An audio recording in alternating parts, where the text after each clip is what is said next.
अस्सलामु अलैकुम वरहमतुल्लाहि वबरकातुहू। अल्हम्दुलिल्लाह बिफ़द्लिही व मन्निही व करमिही। सारे अच्छे काम अल्लाह के फ़ज़्ल व करम के साथ ही पाया तकमील तक पहुँचते हैं। इस एतबार से आज हमारी इख्तितामी नशिस्त कह लीजिए, और इस इख्तितामी नशिस्त में हम बात करेंगे इख्तिसार के साथ कि मौजूदा दौर में जो बैंक हैं, ये जो अब बैंकों के नाम पर यूनाइटेड बैंक, अलाइड बैंक, तो HBL, तो UBL, बेशुमार बैंक, लोकल और इंटरनेशनल बैंक, ये बैंक काम किस तरह करते हैं, इन बैंकों के फ़ीचर्स क्या क्या हैं, या ये बैंक आम लोगों को या इदारों को कौन कौन सी सर्विसेज जो हैं वो प्रोवाइड कर रहे हैं, उस पर हम इख्तिसार से बात करेंगे। और इन सर्विसेज की मैंने पहले तो ये तकसीम की थी कि मैं आपकी आसानी के लिए जो हलाल और जायज़ काम थे उनको मैं अलग से बयान करता, और जो हराम काम थे उनको फिर बयान करता, और जो मशकूक थे फिर मैं आपके सामने वो रखता। लेकिन फिर मैंने मुनासिब ये समझा कि मैं आपको इस तकसीम के तहत नहीं, उमूमी तौर पर जो बैंकों की एक ज़्यादातर जो सर्विसेज होती हैं उनको बग़ैर इस तरतीब से आपके सामने रख दूँ, इसलिए कि जो इसकी कैफ़ियत जायज़ हैं उसमें भी किसी न किसी एतबार से कुछ ना कुछ इश्यूज़ ऐसे हैं कि हम कुल्ली तौर पर उसको जायज़ करार नहीं दे सकते। तो इस एतबार से मेरा उस कैफ़ियत को जायज़ करार देना कुछ मुनासिब मालूम नहीं हो रहा था। तो इस एतबार से मैं उस तक़सीम के साथ नहीं, बल्कि अब मैं एक तरतीब से जो 10-12 मारूफ़ काम हैं, वैसे तो टोटल तकरीबन 17-18 के करीब सर्विसेज होती हैं बैंकों की, लेकिन उसमें से मारूफ़ जो हैं वो मैं आपके सामने रखूँगा, जो तकरीबन 12-13 के करीब हैं। अच्छा, इसमें सबसे पहले तो हम ये जानेंगे कि बैंक की तारीफ़ क्या है। तफसीली तारीफ़ तो जो बैंक का सबसे पहला काम होगा उससे ये बात वाज़ेह हो जाएगी, लेकिन उमूमी तौर पर हमारे पास एक बिज़नेस डिक्शनरी, या जिस तरह इंग्लिश की मारूफ़ डिक्शनरीज़ हैं, मतलब ऑक्सफोर्ड हो गई, या कॉलिंस की हो गई, या मरियम वेबस्टर की हो गई, तो कम व बेश उनकी तरफ से जो तारीफ़ मुझे मिली उसका मैंने जो तर्जुमा किया मतलब है वो आपके सामने मैं बयान कर देता हूँ। एक ऐसा इदारा जिसे हुकूमत की जानिब से अमानतें वसूल करने, सूद लेने, चेक मंजूर करने, कर्ज़े देने का इख्तियार दिया गया हो, वो माली मामलात में एक वास्ते का किरदार अदा करेगा और कस्टमर्स को दीगर जो फाइनेंशियल जो सर्विसेज हैं वो भी प्रोवाइड करेगा। ये वो उनकी एक तारीफ़ है जो आम जो डिक्शनरीज़ हैं, बतौर ख़ास मैंने बिज़नेस डिक्शनरी जो है उसको बेस बनाया था, उसमें कम व बेश ये जामे तरीन तारीफ़ मुझे मिली। बाकी जितनी भी तारीफ़ात थी उनमें ये जामियत नहीं मिल रही थी। लेकिन मुझे इस तारीफ़ पर भी मतलब कुछ मुलाहदात थे जो अभी तो मैं उस पर बात नहीं करूँगा, लेकिन मैंने अपने तौर पर जो अपने मतलब हमारे जो मुस्लिम मुफक्किरीन हैं इस हवाले से, जो स्कॉलर्स हैं, उनकी जो मतलब जितनी भी काविशें थी मैंने उन सब को जमा करके जो अपनी तौर पर एक ज़ाती तौर पर जो तारीफ़ बनाई है वो मैं आपके साथ सामने रख देता हूँ। गो मेरा भी इस पर इंशराह नहीं है इस तारीफ़ पर, लेकिन बहरहाल एक ऐसा तिजारती इदारा जो लोगों की रकूम को अपने पास जमा करता हो और इन्हीं जमा शुदा रकूम में से ज़रूरतमंद अफराद या इदारों को कर्ज़े फ़राहम करता हो और फ़राहम करदा कर्ज़ों पर सूद वसूल करता हो। ये एक बुनियादी तौर पर जो मैंने तारीफ़ बनाई कि मतलब इसकी की, और बुनियादी तौर पर बैंक का एक मेजर जो सबसे बड़ा काम वो यही है अगर गौर किया जाए। जहाँ तक बात है बैंकों की तारीख़, तो उस पर मुझे बात करने की ज़रूरत नहीं है, इसलिए कि वो मैं पहली नशिस्त में उस पर बात कर चुका हूँ, कुछ बात डॉक्टर मकबूल साहब ने भी की थी। अलबत्ता कुछ इसकी कैफ़ियत पर इख्तिसार के साथ ज़रूर बात की जा सकती है। आप सल्लल्लाहु अलैहि वसल्लम अमीन और सादिक मशहूर थे। अमीन का मतलब ये था कि लोग आपके पास अपनी अमानतें रखवाया करते थे, माली और दीगर जो चीज़ें थी, ज़्यादातर तो माली अमानतों का हमें ज़िक्र मिलता है इसमें मतलब है। और इसके अलावा कुछ जो फ़ीचर्स हम आगे पढ़ेंगे, इन फ़ीचर्स के हवाले से हमें सैयदना ज़ुबैर इब्न अल-अव्वाम का भी नाम मिलता है, इस एतबार से कि बहुत अमीर व कबीर थे, बल्कि अहद खिलाफत मतलब राशिदा में इनके जो असासों की तफसील है वो लाखों पर करोड़ों तक मतलब थी। तो इस एतबार से कि ये मदीने में किसी से पेमेंट ली और उस शख्स ने शाम में किसी को पेमेंट करनी थी, तो ये शाम में अपने कारिंदों को कहते थे जी कि फ़लाँ को इतनी पेमेंट कर दो, मेरे पास इतनी पेमेंट पहुंच गई है। ये काम ज़ुबैर इब्न अल-अव्वाम के हवाले से हमें मिलता है। अलबत्ता ये मुझे कहीं ज़िक्र नहीं मिला कि आया ज़ुबैर इब्न अल-अव्वाम रज़ियल्लाहु अन्हु इस पर कोई सर्विस चार्जेस भी लेते थे या नहीं देते थे, इसका मुझे ज़िक्र किसी रिवायत में नहीं मिला मुझे। तो इससे मालूम तो यही होता है कि ये एक वॉलंटियरियन, एक रज़ाकाराना तौर पर एक सर्विस थी जो वो दे रहे थे।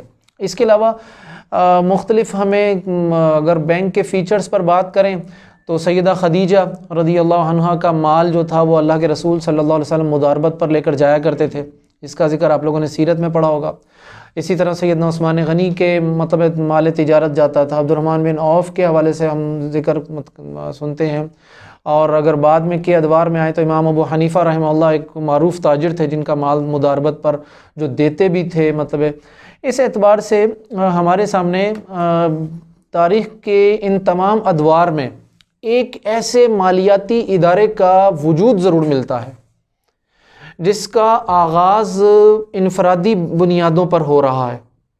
आप सल्लल्लाहु अलैहि वसल्लम इनफरादी तौर पर लोगों की अमानतें रखा करते थे अपने पास और इंदा तलब वो अदा भी कर दिया करते थे। अब इन अमानतों को हम क्या नाम दें ये तो खैर मैं आगे चलकर बात करता हूँ, लेकिन सिर्फ ये मैंने चंद मिसालें इसलिए दी कि बैंकों के जो इन डिटेल्ड जो फ़ीचर्स जिस पर हम बात करेंगे ये किसी न किसी एतबार से तारीख़ के मुख्तलिफ़ अदवार में ये मौजूद रहे हैं। इनफरादी तौर पर तो रहे हैं, इज्तिमाई तौर पर जो अव्वलीन जो काविशें हमारे सामने आती हैं वो फिर 15वीं 16वीं सदी तक जाकर हमारे पास आती हैं, जिसकी डिटेल का मेरे पास अभी न मौका नहीं है। एक बात मैं इब्तिदाई तौर पर तमहीदी तौर पर आप लोगों के सामने रखना चाहूँगा कि मालियाती मामलात में, वो हमारा टॉपिक आज बैंक के हवाले से है, लेकिन मैं बैंक से हटकर भी माली मामलात में आपके सामने रखूँगा कि मालियाती जो मामलात होते हैं वो 4 अक़साम पर होते हैं। या तो वो सराहतन हराम होंगे, या वो सराहतन हलाल होंगे, या वो मशकूक होंगे, या फिर उनके बारे में क्लियर नहीं हो रहा होगा कि वो हलाल है या हराम है, शक का भी कोई पहलू उसमें नज़र नहीं आ रहा होगा। ये मैं चौथी जो किस्म है ये मेरी मतलब अपनी बनाई हुई है चौथी, इसलिए कि जब मैं मतलब पिछले चंद सालों से जो ये चीज़ें मतलब इस पर लिटरेचर जो पढ़ रहा हूँ तो मुझे बहुत सारी ऐसी चीज़ें आई जो हमने ज़बरदस्ती उनको मशकूक पहलुओं के एतबार से उनको मतलब मशकूक फ़हरिस्त में शामिल किया हुआ है, हालांकि उसमें शक का कोई पहलू नज़र नहीं आता मतलब है। लेकिन सराहतन चूँकि हलाल और हराम होने का मामला भी नहीं है तो इस एतबार से ज़ाती तौर पर मेरा ये इख्तियार है। हो सकता है कि ये मेरा इख्तियार 100% गलत हो, लेकिन मैंने अपने तौर पर तहकीकी एतबार से इसको फ़िलहाल चौथा नंबर पे इसलिए रखा कि अगर ये क्लियर हो जाता है हलाल हराम का तो अल्हम्दुलिल्लाह, अगर नहीं होता तो कम अज़ कम इसमें कोई ऐसा पहलू मिले जिसको हम मशकूक अशिया की फ़हरिस्त में, मशकूक मामलात की फ़हरिस्त में इसको शामिल कर सकें। तो कोई भी आपके सामने इशू आए, जैसा कि कल भी मैंने बात की थी कि किसी भी चीज़ को आपने हलाल या हराम कहना हो तो वो अगर उसका ताल्लुक़ ख़रीद व फ़रोख्त से है तो उसमें 5 एतबारात से आपने जायज़ा लेना है। सबसे पहले उसका हलाल या हराम को देखकर फिर आके 1 बाय 1 उसको चेक करना शुरू कर दीजिए। आपके सामने किसी न किसी हद तक कुछ ना कुछ एक पिक्चर ज़रूर सामने आ जाएगी इंशाअल्लाह अज़ीज़। अब आ जाइए हम उस पर बात करेंगे कि जी बैंकों की ड्यूटीज़ क्या हैं, बैंक करते क्या हैं। देखें, सबसे पहले तो ये चीज़ ध्यान में रख लीजिए कि बैंक जो हैं वो लोगों की ज़ायद ज़रूरत रकम अपने पास रखते हैं या लोगों की बचतें अपने पास रखते हैं। ये सबसे पहला काम उनका यही है। तो इसके मकसद पर और नौइयत पर तवील गुफ्तगू की जा सकती है कि वही वो किस एतबार से अपने पास रखेगा, कैसे रखेगा, क्या कैफियत होगी और उसकी अदायगी की क्या डिटेल्स होंगी, ये सारी तफसीली बातें हैं सारी। अच्छा, अब अगर हम इस पर बात करें कुछ तफसीलात से, तो इंग्लिश में ये जो हम अपनी रकूम रखवाते हैं बैंकों में, आप देखते होंगे कि इसके लिए कोई डिपॉजिट स्लिप होती है हमारे पास एक। इट मीन्स कि जो रकम हम उनके पास डिपॉजिट करवा रहे हैं, जमा करवा रहे हैं, सवाल ये पैदा होता है कि बैंक, हमने तो उसको कह दिया कि जी बैंक जो है लोगों की ज़ायद ज़रूरत रकूम और बचतें जमा करता है। बैंक खुद क्या कहता है अपने बारे में और उसको इस्तिलाही तौर पर किस कैफियत में याद किया जाता है, ये एक बड़ा मतलब है। मेरे नज़दीक मैं पिछले 2.5 साल से तो लगा हुआ हूँ, मुझे अभी तक इस बारे में मतलब है यूँ समझें कि इंशराह सदर नहीं हो सका कि इसको क्या नाम दिया जाए, क्योंकि कुछ दरमियान की शक्ल निकलती, जैसा कि मैं अभी बात करता हूँ आपके सामने। बैंक अपने आप, अगर इसमें इस्तिलाह से बात करूँ तो वो डिपॉजिट स्लिप, अपने पास जो रकम है उसको वो डिपॉजिट का नाम दे रहा है। ठीक है, आप अगर उसके आप अपनी बैंक की स्टेटमेंट निकलवाएं तो आपको वहाँ भी कुछ ऐसी ही इस्तिलाहात मिलेंगी मतलब है। तो इस एतबार से डिपॉजिट जो लफ्ज़ है, अगर उसका मतलब है इंग्लिश ऑक्सफोर्ड या मरियम वेबस्टर्स में जाया जाए, किसी चीज़ को कहीं रखना और ऐसी जगह रखना जहाँ वो महफूज रहे। अब अरब दुनिया की तरफ आते हैं, चूँकि हमारे पास इस्लामी बैंकारी जो है वो पाकिस्तान में बाद में पहुँची है, पहले अरब दुनिया में इसका सिलसिला शुरू हुआ था। या अरब दुनिया में जो बैंक बने तो उनके एतबार से इसको वो वदाया का नाम देते हैं। वदिया, वाओ दाल या ऐन और ता मरबूता, वदिया, ये कुतुबुल फ़िक़्ह में एक बाकायदा चैप्टर्स इसके अबवाब मौजूद हैं जिसकी जमा जो है वदाया है। अच्छा, कुछ जो मुआसरीन हैं वो ये कहते हैं कि बैंकों में जो रकूम जमा करवाई जाती हैं दर हकीकत वो वही कैफियत है जिस कैफियत का ज़िक्र फ़िक़्ह की कुतुब में किया जाता है वदिया के उन्वान से।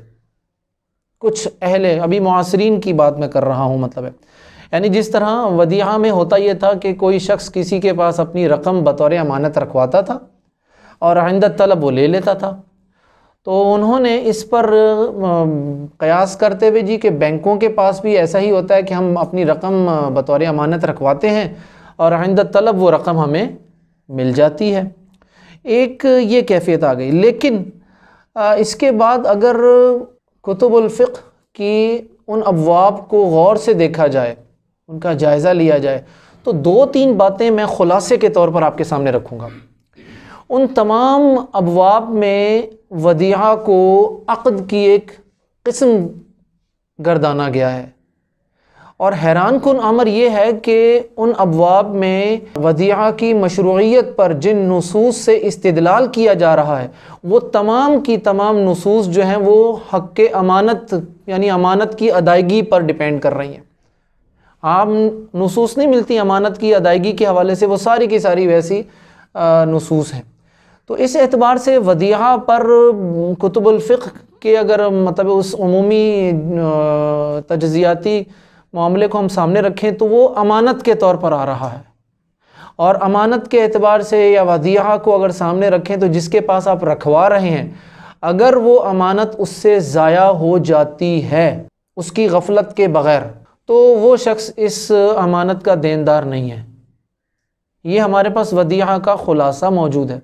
ठीक है, लेकिन बैंक में आप कोई रकम रखवाएं और बैंक से अगर कोई जिस तरह बैंक डकैती हो जाए तो बैंक देनदार होता है या नहीं होता? उसका बैंक देता है ना। इट मीन्स कि ये वो वदिया नहीं है कुतुबुल फ़िक़्ह वाला। तो और ये जो बाज़ मुआसरीन इसको वदिया का जो नाम दे रहे हैं वो मिस्र से बतौर ख़ास ताल्लुक़ रखते हैं। तो इसका मतलब है ये रिवायती फ़िक़्ही वदिया नहीं है कम अज़ कम। अब रिवायती और फ़िक़्ही वदिया में कुछ बातें और भी ऐसी हैं जो कि इससे मुतसादिम है। मिसाल के तौर पर अगर जिस शख्स के पास ये रकम रखवाई जाए अगर वो इसको इस्तेमाल कर लेता है तो वो फिर इसके नुकसान का ज़िम्मेदार है। अगर वो इस रकम को अपनी रकम के साथ इस तरह मिला लेता है कि इसको अलग नहीं किया जा सकता, तब भी वो इसके नुकसान का ज़िम्मेदार होगा। अगर वो इस रकम को किसी कारोबार में किसी तिजारत में इस्तेमाल कर लेता है तब भी वो इसके नुकसान का ज़िम्मेदार होगा। ये रवायती फ़िक़्ही वदिया की बात कर रहा हूँ मैं। इसके बिलमुकाबिल बैंकों की सूरत हाल बिल्कुल कुछ और होती है। अच्छा, बैंकों की तरफ जब अब आएँ और बैंकों की जो जितनी भी डिक्शनरीज़ या इनकी फ़नी किताबें हैं उसमें ये अपने आप को वदिया यानी अमानत के तौर पर नहीं काउंट करते। ये अपने आप को अगर करते हैं तो इसकी कुछ ना कुछ कैफियत कर्ज़ के साथ जाकर मिलती हैं। तो अब कर्ज़ के मामलात जब देखे जाएं तो वहाँ कर्ज़ के मामलात भी पूरी तरह, यानी कि अगर हम देखें तो कर्ज़ वाले जो मफ़हूम हैं, जो आदाब और अहकाम जो आपने सुने भी होंगे यहाँ पर, वो भी बैंकों पर पूरी तरह अप्लाई नहीं हो रहे। वदिया के अहकाम भी पूरी तरह अप्लाई नहीं हो रहे। अलबत्ता अगर गौर किया जाए, हो सकता है ये मेरी बात गलत हो, चूँकि मेरी अपनी ये मतलब सोच है कि ये वदिया की एक किस्म होती है वदिया मज़मूना के नाम से, जिसमें अमानत रखने वाला दामिन होता है, ज़िम्मेदार होता है। उसकी कैफियत क्या हैं वो तफसीली मौजू है, उस पर हम बाद में बात करेंगे। लेकिन अभी अगर बैंक में रखवाई जाने वाली रकूम को अगर हम वदिया मज़मूना कह दें तो शायद कुछ कैफियत इसकी निकल आए, लेकिन जिस पर हम हतमी तौर पर बात कह सकते हैं कि बैंक ना तो वदिया है फ़िक़ही एतबार से, ना कर्ज़ के ज़िमन में आ रहा है। अलबत्ता ये कुछ मिक्सचर सा हमारे सामने आ रहा है दो तीन चीज़ों का। ज़्यादा से ज़्यादा हम ये कह सकते हैं कि रिवायत लुग़वी तौर पर इन इदारों को हम वदिया का नाम दे सकते हैं, फ़िक़ही तौर पर, इस्तिलाही तौर पर हम ये नाम उनको नहीं दे सकते। इसमें एक चीज़ और भी आ जाती है कि ये बैंक या रवायती तौर पर अभी एक अलग से फ़िक़ह का मौजू मौजूद है कि वदिया की ज़मानत दी जा सकती है, नहीं दी जा सकती, जिस पर मैंने अभी एक लफ्ज़ इस्तेमाल किया वदिया मज़मूना, अभी लफ्ज़ इस्तेमाल किया। इस पर भी इख्तिलाफ मौजूद है कि आया उसकी ज़मानत दी जा सकती है या नहीं दी जा सकती, इसलिए कि वदिया जो है बुनियादी तौर पर अपने मिजाज के एतबार से गैर मज़मून है।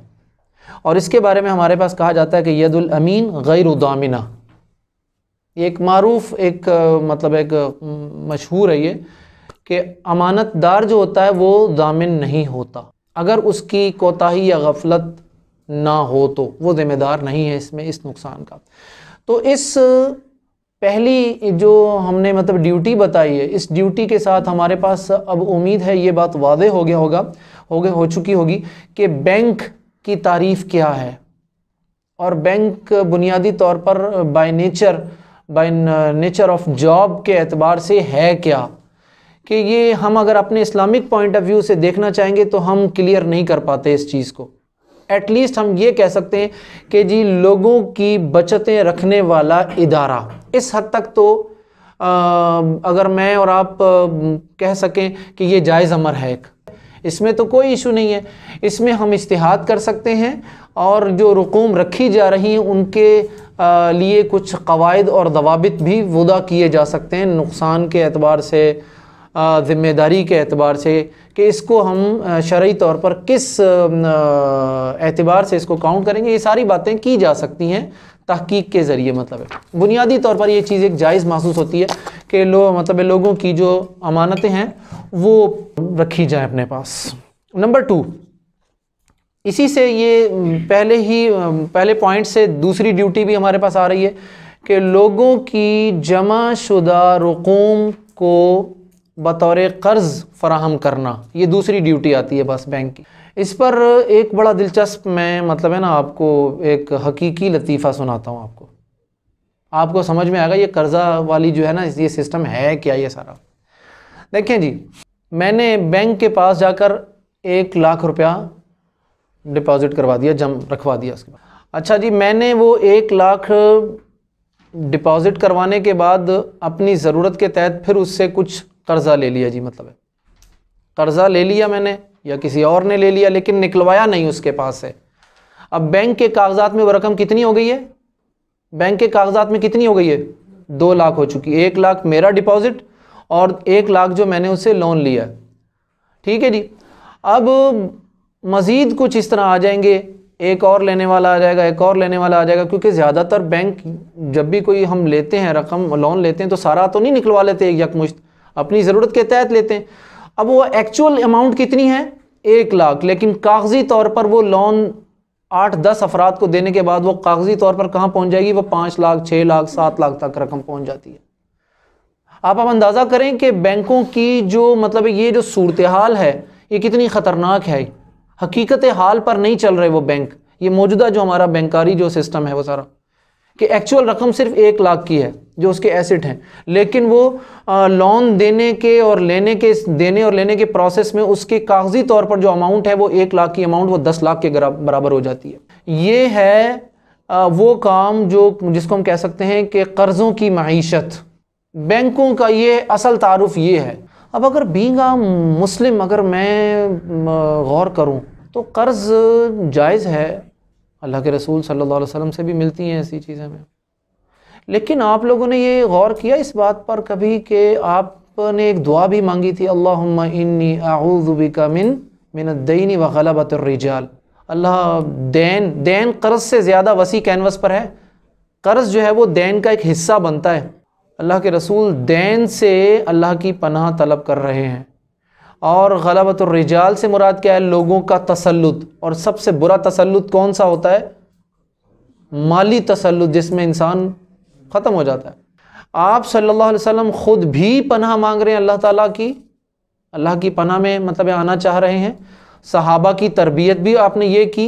इसका मतलब ये हुआ कि कर्ज़ एक इस्तिरारी कैफियत का नाम है। जवाज़ है लेकिन एक इस्तिरारी कैफियत में लेना और देने का मामला है, इसके बाकायदा अहकाम है। लेकिन ये क्या बात हुई कि पूरी की पूरी इकनॉमिक्स ही हम कर्ज़ पर खड़ी कर दें उठाकर। हम अपनी पूरी की पूरी इकनॉमिक्स की जो बिल्डिंग है वो इसी पर, उसकी कंस्ट्रक्शन सारी की सारी कर्ज़ पर करें, लोन पर करें। ये तो मामला ही गड़बड़ चल रहा सारा। तो इस एतबार से इस पर यूँ कहा जाए कि जो ये मालियाती इदारे जो सिर्फ़ और सिर्फ कर्ज़ पर चल रहे हैं, ये जो सिस्टम है, ये जो मामलात हैं सारे, ये अगर शरीयत से मुतसादिम नहीं हैं तो कम अज़ कम मुतहारिज़ ज़रूर हैं। ये अगर बाहम इनका प्रॉपर क्लियरली क्लैश नहीं है तो एटलीस्ट ये कहीं ना कहीं तो शरीयत के साथ टकराते ज़रूर हैं ये अपनी मतलब तफसीलात में, जब हम इसकी तफसीलात में जाएंगे।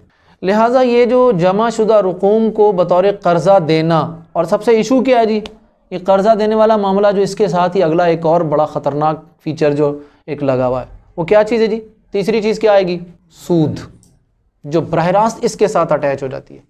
आप क्या समझते हैं कि बैंक जो लोगों को कर्ज़े देते हैं वो कर्ज़े हसना होता है, वो फ़ी सबीलिल्लाह देते हैं कि नहीं, वो मार्कअप पर दे रहे हैं, सूद पर दे रहे हैं। जो कर्ज़ा दे रहे हैं उस पर सर्विस चार्जेस भी ले रहे हैं, सूद भी ले रहे हैं। और मिसाल के तौर पर हुआ ये कि जी हम सब कितने बैठे हुए, मिसाल के तौर पर हम 20 बंदे बैठे हुए, 25-30 जितने भी बैठे हुए इस वक्त, हम सब 1-1 लाख जो है जमा करवा देते हैं बैंक में अपना। 25 लाख हमने डिपॉजिट करवा दिया जी। एक आया जी ताजिर, उसने कहा जी कि मुझे कर्ज़े की ज़रूरत है जी। उसने 25 लाख रुपया वो ले लिया और 20% मार्कअप पर या 13% जिस तरह आमतौर पर मारूफ है 13% मार्कअप पर मतलब है, ठीक। अब उस 13% पर बैंक ने मुझे 6% मुझे दे दिया, 5% हम सबको तकसीम कर दिया 1-1 लाख में, यानी 6-6 हज़ार सबको आ गया मतलब है, और 7% उसने अपने पास रख लिया। आप समझ रहे हैं इस चीज़ को। ये जो है ना लोगों की जमा शुदा रुकूम को कर्ज़ बतौर कर्ज़ देना और उस पर सूद लेना, यही वो सबसे ज़्यादा ख़तरनाक तरीन शक्ल है जो कि इस्लाम के मुआशी निज़ाम से बराह रास्त मुतसादिम है। ये लेकिन लोगों को कर्ज़ देना ये कोई मायूब काम नहीं है। जैसा कि मैंने बताया इस्तरारी कैफियत में इसका जवाज़ है, दिया जा सकता है, लिया भी जा सकता है और हम करते भी हैं। इस्तरारी कैफियत में इसमें कोई इशू नहीं है, लेकिन इसको बतौर निज़ाम अपनाना, पूरा सिस्टम इस पर बिल्ड करना, ये एक बहुत ख़तरनाक बात है सारी। तो इस एतबार से हम इसमें कहेंगे कि ये जो जिस बुनियाद पर ये रुकूम कर्ज़े के तौर पर दी जा रही हैं, ये डाउट्स में नहीं बल्कि ये हराम के ज़ुमरे में आती है ये चीज़। उमूमी तौर पर कर्ज़ा देना कोई इशू नहीं है, लेकिन इस नीयत से देना कि मैंने इस पर सूद लेना है, आप खुद फैसला कर सकते हैं इस पर क्या कैफियत की जाए। चौथी चीज़ आ जाती है, एक और भी बड़ा मामला है, चौथी चीज़ के साथ हम उसको वाज़े करते हैं, सरमायाकारी।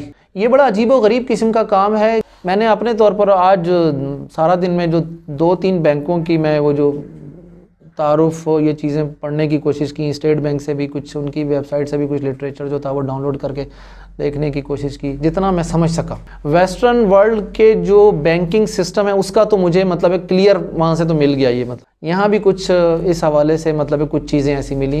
आई am not clear about that at this point. मतलब तो वो क्या है जी, कोई बैंक बराह रास्त खुद किसी कारोबार में सनत में हिस्सा नहीं ले सकता, अगर लेगा तो उसका लाइसेंस कैंसिल कर दिया जाता है। ये आप वेस्टर्न वर्ल्ड का जो बैंकिंग सिस्टम है उसमें एक लाजमी काम है, नहीं करने देते वो लोग अपने बैंकों को किसी भी कारोबार में हिस्सा लेना नहीं देते वो। इससे आप अंदाज़ा लगाएं कि वो कर्ज़ों की एक माईशत का एक जाल जो है वो किस तरह फैलाना चाहते हैं। इस्लाम का जो मिजाज है अगर उस पर आए, सरमायाकारी फ़ी ज़ाते ही कोई बुरी नहीं है, जायज़ है बिल्कुल। इसकी मैं आखिर में बात करूँगा आपके साथ अभी।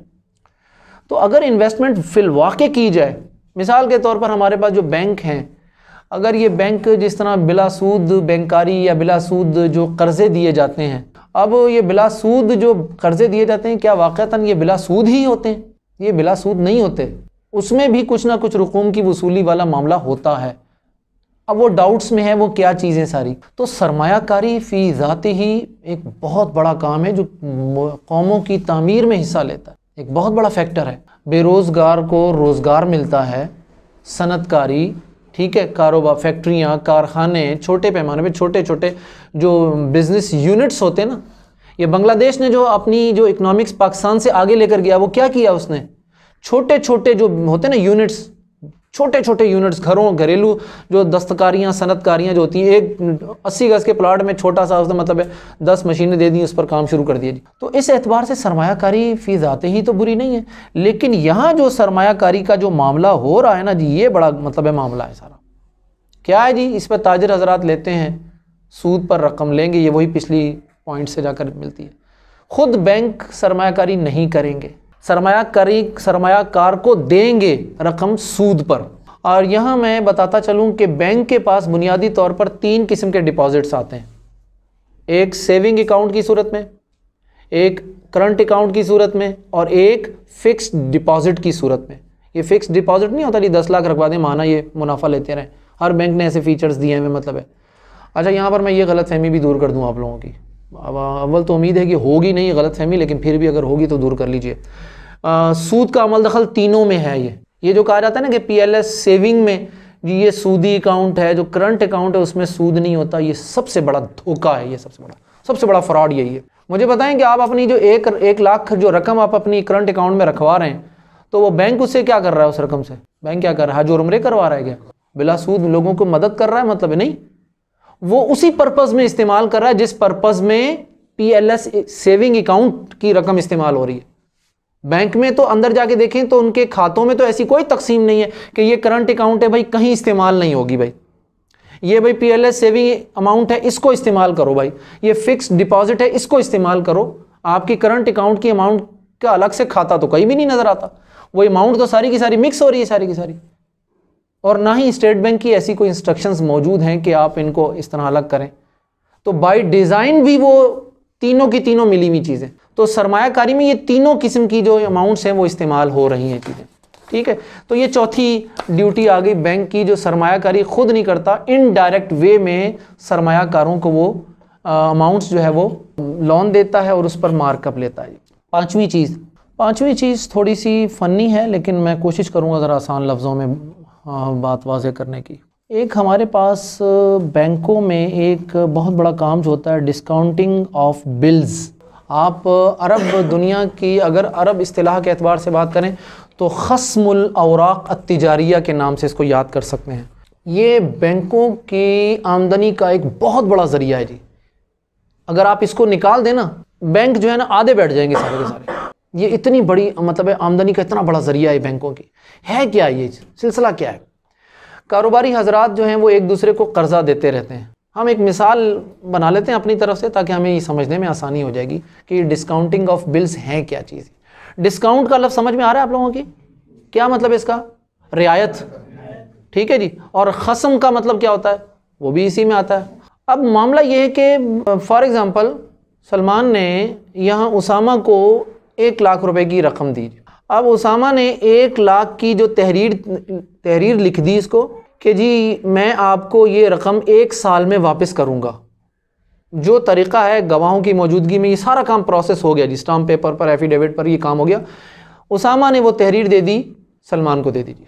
अब मामला ये हुआ कि सलमान को ये पेमेंट कब मिलनी थी? 1 साल बाद मिलनी थी, जो बात आपस में तय हुई थी इनकी। यहाँ तक तो बात ठीक है जी, मतलब है यहाँ तो शरीयत भी तायद करती कि हाँ जी इसमें कोई इशू नहीं है। आगे क्या चीज़ आ गई, गड़बड़ कहाँ से शुरू हुई? सलमान को इस रकम की ज़रूरत पड़ गई 1 साल से पहले। अब उसने क्या किया जी कि वो सलमान ये जो रसीद थी या हुंडी थी या इसको कोई भी नाम, मतलब प्रॉमिसरी नोट या XYZ, बेशुमार नाम इसके डिफरेंट सिचुएशंस में इसके मुख्तलिफ नाम है, वो जो थे ना वो सलमान वो लेकर बैंक के पास चला गया जी। अब बैंक ने क्या किया जी कि आपको 1 लाख की जगह मैं दूंगा भाई 90,000 दूंगा भाई इसके। सलमान की ज़रूरत थी, सलमान ने वो 1 लाख वाला नोट, 1 लाख वाला जो एफिडेविट फॉर्म था, रसीद थी, वो दी और 90,000 लेकर अपना काम चला लिया।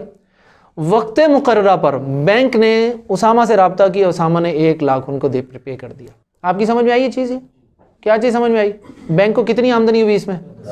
क्योंकि और वो उसने किसके पैसों से ये काम किया? मेरे और आपके पैसों से। बैंक का अपना तो कोई पैसा नहीं है ना, बैंक की तो अपना कोई एसेट है ही नहीं।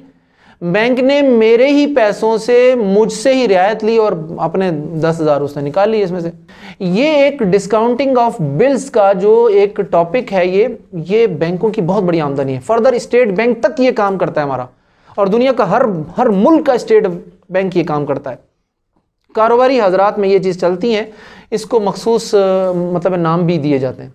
अच्छा, ये एक और भी इसके लिए अरब दुनिया में मैंने ये नाम जो है वहाँ से लिखे, ये है खस्मुल औराक अल मालिया, खस्मुल औराक अल मालिया या फिर हस्मुल हा सीन मीम।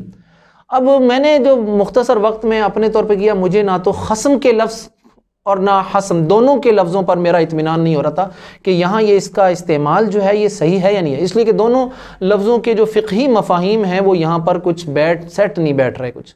लेकिन बाहर अरब दुनिया में इस चीज़ को इस तरह इस्तेमाल किया जा रहा है, तो अला कुल्ले हाल फ़िलहाल हम समझने के लिए ये लफ्ज़ हम इस तरह इस्तेमाल कर रहे हैं। अलबत्ता ये जो कैफियत है इस पर जमहूर उलमा, आइम्मा अरबा सब इसके क्या फ़तवा देते हैं, ये चीज़ जायज़ नहीं है, सिवाय एक, और वो नाम माशाल्लाह से इतना बड़ा नाम है कि अभी मैं लूँगा तो फिर आप कहेंगे कि ये क्या मसला है सारा। इब्न तैमिया रहमहुल्लाह, इब्न तैमिया रहमहुल्लाह वो कहते हैं कि वो मशरूत इजाज़त देते हैं इसकी। कहते हैं कि किसी तिजारती पस मंज़र में नहीं बल्कि ज़ाती तौर पर अगर इसका इस्तेमाल हो, ज़ाती कर्ज़ों में, तो फिर इसके जवाज़ का पहलू है। जबकि आइम्मा अरबा इसकी मुखालफत करते हैं, इमाम अबू हनीफ़ा भी, इमाम मालिक, शाफ़िई और जितने भी फ़ुक़हा मालिकिया, शवाफ़े, अहनाफ़ और हनाबिला सब मुखालफत करते हैं इसकी। और इसकी बुनियाद वो बनाते हैं, अब्दुल्लाह इब्न अब्बास से भी कुछ एक रिवायत मिलती कि वो भी इसके कायल थे, और इसकी बुनियाद वो लेते हैं, एक दलील है सही मुस्लिम की और सुनन नबी दाऊद की। सही मुस्लिम की एक हदीस में आता है, उसके कलिमात हैं, उसका उन कलिमात का तो खैर बता देता हूँ। उससे एक कायदा बनाया है, एक मतलब है कुतुब फ़िक़्ह में आपको ये कायदा इस नाम से मिल जाएगा, दा व तअज्जल, रख दो व तअज्जल, और कुछ जल्दी कर लो इसमें, यानी वक्त से पहले। तो वो दलील ये दी जाती है कि जी इसमें रकम ज़्यादा तो नहीं दी जा रही भाई, मामला ये है कि इसमें इशू उस वक्त हो ना जब रकम ज़्यादा हो, 1 लाख के मुकाबले में 1,10,000 हो, यहाँ तो 1 लाख के मुकाबले में 90,000 मिल रही है, कम मिल रहा है। तो वो कुछ अपनी तौर पर अक़ली दलील देते हैं, और जो हदीस आती है उस हदीस के बारे में अक्सर जमहूर उलमा जो कहते हैं कि वो सिर्फ़ बनु क़ुरैज़ा के हवाले से कुछ पस मंज़र में आती है, वो उसके साथ ख़ास है। कुछ उलमा ने कहा, और कुछ ने कहा कि ये उमूमी तौर पर ये कैफियत जो है इसका जवाज़ नहीं है।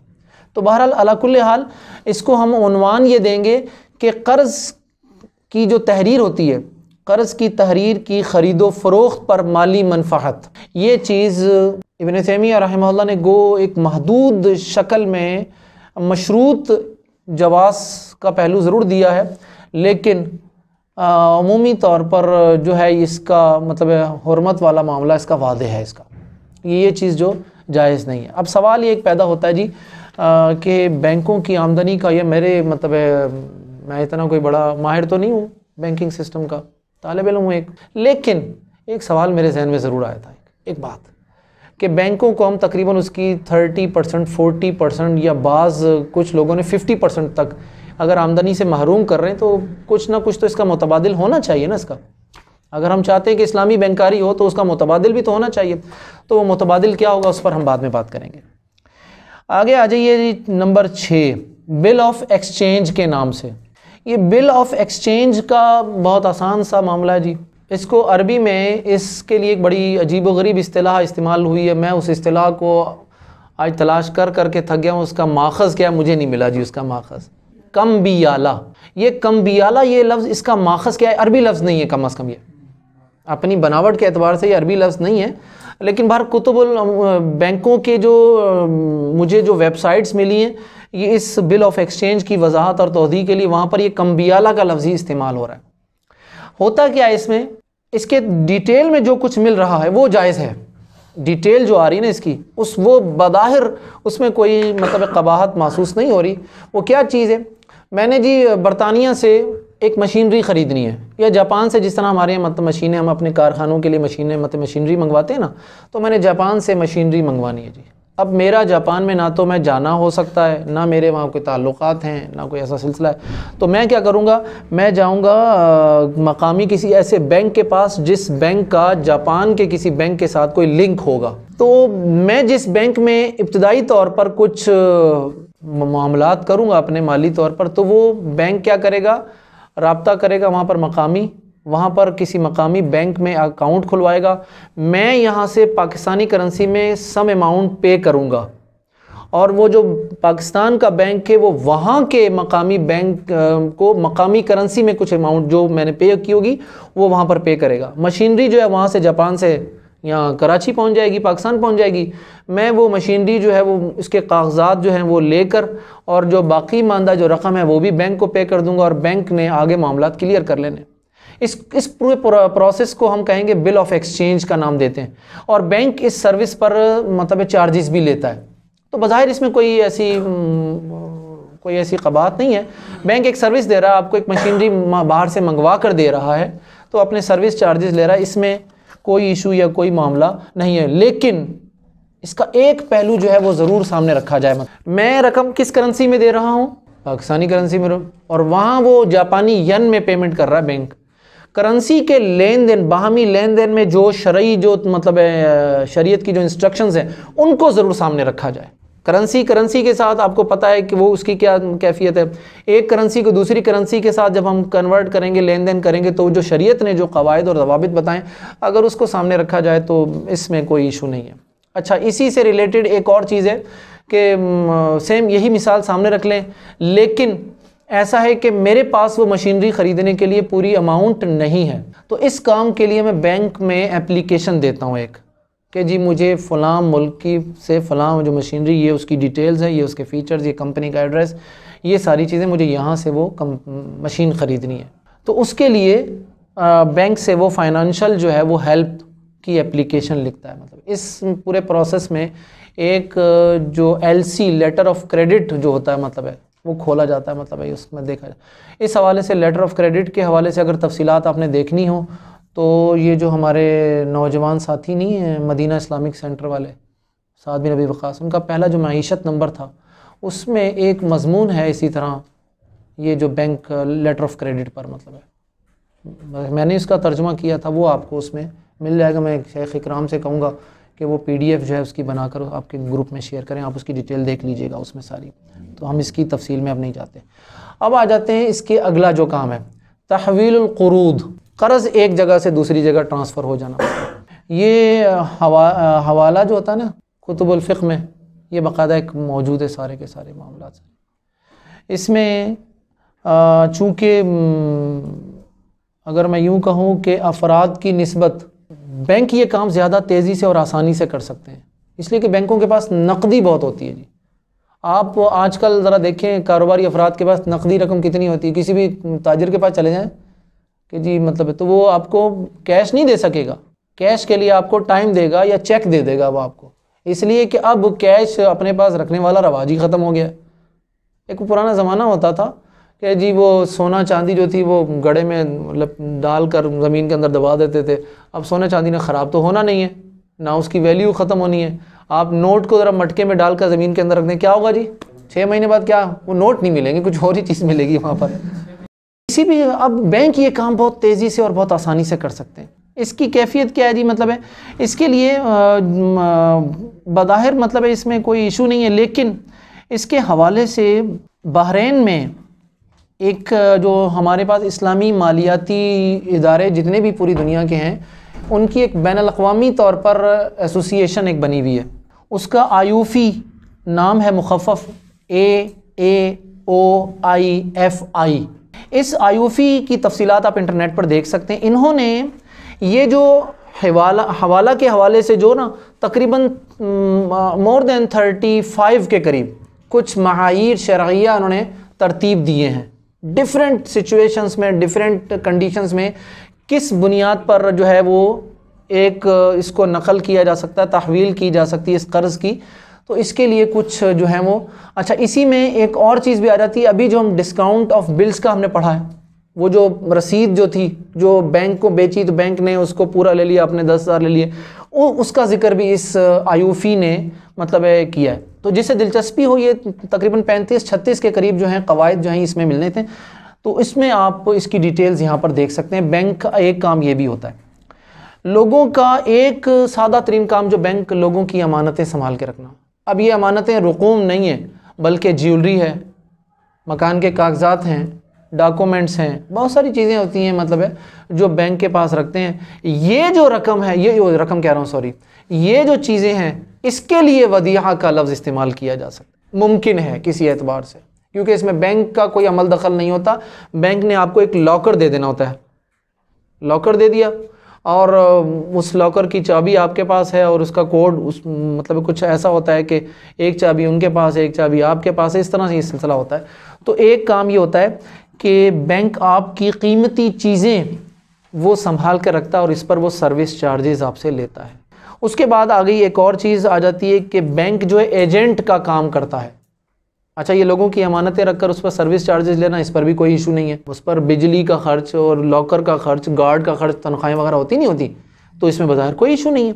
एक काम आ गया जी, बैंक आपके लिए बतौर वकील के तौर पर भी आपका काम कर, आप दुनिया के मुख्तलिफ मुल्कों में कोई तिजारत करना चाहते हैं, ख़रीदो फ़रोख्त करना चाहते हैं, कुछ अदायगी करना चाहते हैं, तो इस एतबार से बैंक आपको आपके लिए वकालत वाला काम भी करेगा, आपके लिए एजेंट भी बनेगा। इसको अरबी में क्या कहते हैं, समसिरा। इसको आप ये सारी चीज़ें मिलेंगी अहमाल उस समसिरा, यानी एजेंट जो होता है ना, दरमियान का मिडल मैन जो होता है, वो इधर से असल बंदे दो जो होते हैं उनके दरमियान में जो मामलात तय करवाता है, मिडल मैन। तो बैंक जो है इस पर भी सर्विस चार्जेस लेता है, ये भी उसका एक काम है। इसी तरह मुख्तलिफ किस्म की, एक डिस्काउंटेड ऑफ बिल्स का जिक्र तो मैंने आपके सामने कर दिया, लेकिन ओवरऑल और बहुत सारे माली दस्तावेज़ात होती हैं जो कि बेची जाती हैं और ख़रीदी जाती हैं। इसमें कुछ दस्तावेज़ात कर्ज़ वाली भी होती हैं, कर्ज़ की दस्तावेज़ात भी ख़रीदी और बेची जाती हैं। बुनियादी तौर पर इसका ताल्लुक वो आयूफ़ी का जिसका मैंने अभी जिक्र आपके सामने किया, उसमें सारी डिटेल्स इसमें मिल जाएगी। लेकिन ये चीज़ जायज़ जो है, अगर मैं ये कहूँ कि सारी नाजायज़ है तो ये गलत होगा। कुछ कैफ़ियत इसमें जायज़ हैं और कुछ कैफ़ियत इसमें, बाज़ शक्लें इसमें नाजायज़ हैं, लेकिन ज़्यादातर जो अक्सरियत जो अशकाल हैं वो इसकी जायज़ नहीं है।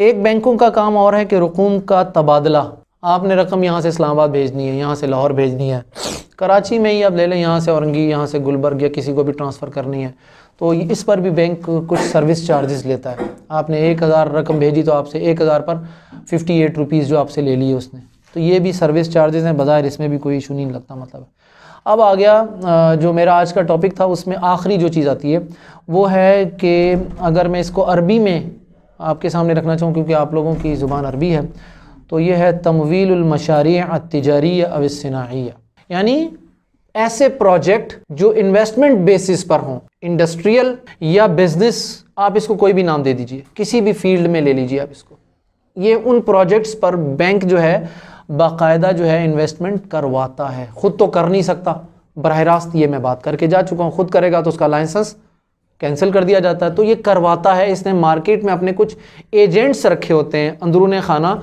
उनको ये उनके ज़रिए इन कामों में रकम इन्वेस्टमेंट करवाता है। अब आ जाते हैं ये सारी शक्लें जो हमने अपने सामने रख ली हैं, तो मैं आपको बुनियादी तौर पर कुछ के बारे में तो मैं बताता गया हूँ कि ये चीज़, इसमें बाज़ाहिर कोई कैफियत महसूस नहीं हो रही, लेकिन इन डिटेल में बहुत सारी चीज़ें ऐसी आती हैं जिनके बारे में फौरी तौर पर कुछ कहना जो है वो मुश्किल हो जाता है। अब आए, बैंक कोई भी मालियाती इदारा अगर आप बनाना चाहते हैं, ये मेरी गुफ्तगू के आखिरी चंद मिनट हैं बस, उसके लिए बैतुल माल नाम का एक हमारे पास कॉन्सेप्ट मौजूद है। ये देखिए मैं आपके सामने, मैंने आज इत्तफाक से कुछ किताबें भी जमा की हुई सिर्फ इसी पर्पज़ के लिए। ये एक किताब है इस्लामी बैतुल माल। इसमें बैतुल माल के हवाले से मुकम्मल जो कॉन्सेप्ट आपको मिलेगा, ये वो काम है जो स्टेट बैंक भी कर रहा है। State bank is equal to बैतुल माल। इसके बाद बैंक के सूद के हवाले से ये डॉक्टर मोहम्मद अली की एक किताब है, क्योंकि आज हमारा बैंकों का टॉपिक था, सूद वाला भी मामला इसमें आता था। मतलब डॉक्टर यूसुफ करदावी की किताब है बैंक का सूद, इस हवाले से ये किताब बड़ी ज़बरदस्त किताब है, इस्लामी बैंकारी। ये प्रोफेसर औसाफ अहमद की किताब है, मुख्तसर है लेकिन बहुत जानदार किताब है। एक किताब यह है सूद की मुतबादिल असास, इसके राइटर शेख महमूद अहमद हैं। ये एक किताब है, हमारे एक कराची के एक कॉलेज के प्रोफेसर भी हैं, मौजूदा बैंकारी का इस्लामी मुतबादिल। इसमें बहुत सारी चीज़ें, मुझे इसमें एतराज़ भी मतलब महसूस हुआ, बहुत सारी चीज़ों पे मेरे मुलाज़ात हैं, लेकिन बहरहाल एक कॉन्सेप्ट ज़रूर दे रही है कि मुतबादिल के तौर पर। डेफिनेटली कोई शख्स भी परफेक्शन में तो नहीं है, ठीक है, तो कोशिश की जा सकती है। तो कोशिश एक के बाद जो कमी रह जाती है वो आने वाले अदवार में आने वाले लोग उसको पूरा कर सकते हैं। तो इस एतबार से बड़ी ज़बरदस्त किताब है ये वाली। एक किताब ये है जी इस्लामी बैंकारी एक तारुफ़। ये जो मैंने आज अपना लेक्चर तैयार किया, इनमें इन किताबों का बहुत बड़ा हाथ रहा है। इन किताब डॉक्टर महमूद गाजी साहब की किताब थी ये वाली। एक ही किताब मुझे अभी मिली है, ये जानिब हलाल, मुझे नहीं मिली, मरकज़ुल इक़्तिसाद को मिली ये किताब। तो इसमें ये हमारे मतलब मारूफ़ शेख क़ारी खलीलुर रहमान जावेद साहब, जिनका भी आपने कुछ एक लेक्चर भी सुना था, तो उनकी तरफ से ये किताब है उनकी। इस किताब में बैंकारी के हवाले से कुछ टॉपिक्स बड़े जानदार हैं। किताब मैं पहले पढ़ चुका हूँ असल में। एक किताब ये है इस्लाम का मुआशी नज़रिया। एक ये किताब है इस्लामी बैंकों में राइज मुराबहा। इस पर बहुत सारे फ़ीचर्स हैं, उसमें मुझे ज़ाती तौर पर मतलब मुलाहज़ात हैं, लेकिन बहरहाल चूँकि बैंकों में ये एक बहुत बड़ा फ़ीचर है जो चलता है, जिसका हमने ज़िक्र अभी किया था। और आखिरी जो किताब है वो है चंद मुआशी मसाइल और इस्लाम। इन तमाम किताबों को अगर जमा किया जाए तो जो चीज़ें मेरे सामने आती हैं, एक हमने देखा सर्विस चार्जेस, ये एक जायज़ आमदनी है जो बैंकों की। सवाल आता है ना, जब हम कोई मालियाती इदारा बनाएंगे तो उसके अखराजात कहाँ से पूरे करेंगे? बैंक मैनेजर है, गार्ड है, कैशियर है, इनके अखराजात कहाँ से, इनकी तनख्वाहें कहाँ से पूरी होंगी? खाना पीना, यूटिलिटी बिल्स हैं, तो उसमें सबसे पहली चीज़ क्या आएगी? सर्विस चार्जेस आ जाती है। इसके अलावा बे मुराबहा जो अभी मैंने जिक्र किया, इजारा वाला मामला है, बैंक प्रॉपर्टी ख़रीदे और उसको किराए पर दे सकता है। मुशारका है, मुदारबा जिस पर एक लेक्चर हो चुका है।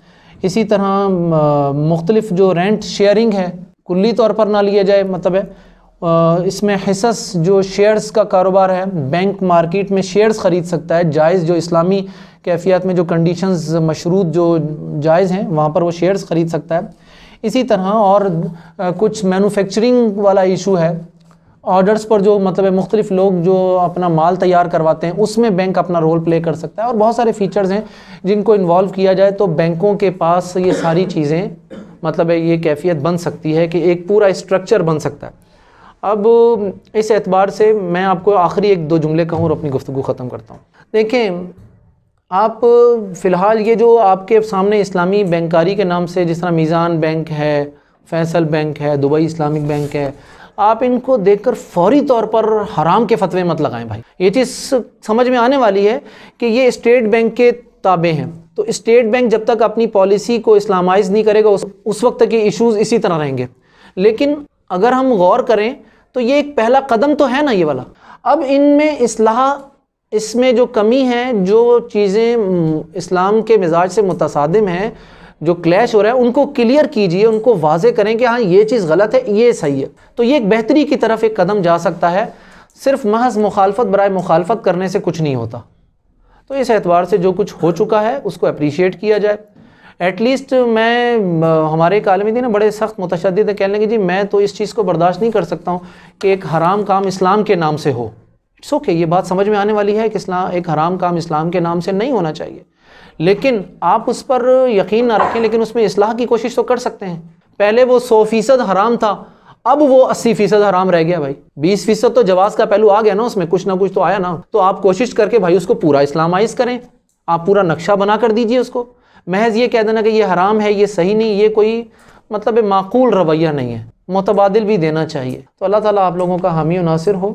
आज की इस मुख्तसर गुफ्तगू में बैंक का एक बहुत बड़ा टॉपिक था, लेकिन मेरा सिर्फ मकसद ये था कि मैं इख्तिसार के साथ आपको उसका तारुफ़ करवा सकूं कि बैंक इदारा है क्या। कितना कामयाब हुआ हूँ मैं इस अपनी कोशिश में, कितना नाकाम हुआ ये तो आप लोग बेहतर जानते हैं। बारकल्लाहु ली व लकुम व लिसाइरिल मुस्लिमीन फस्तगफिरूहु इन्नहु हुवल गफूरुर रहीम।